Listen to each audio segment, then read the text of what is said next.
How to make Facebook account private. Hello everyone, this is Sabrina here to help you today.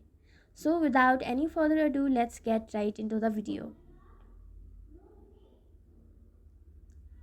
First, open Facebook,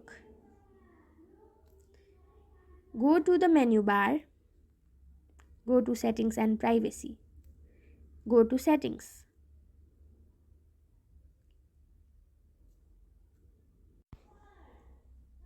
Go to personal details, and then from here you will be able to make everything private.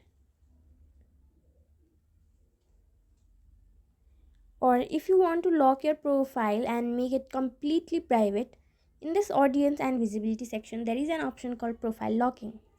Simply tap on lock your profile, and now your profile is locked. Only your friends will be able to see what you share in your feed. So that's it. Thank you for watching this video. Make sure to like, share and subscribe to our YouTube channel. If you got any question, comment them down and I'll catch you in the next one.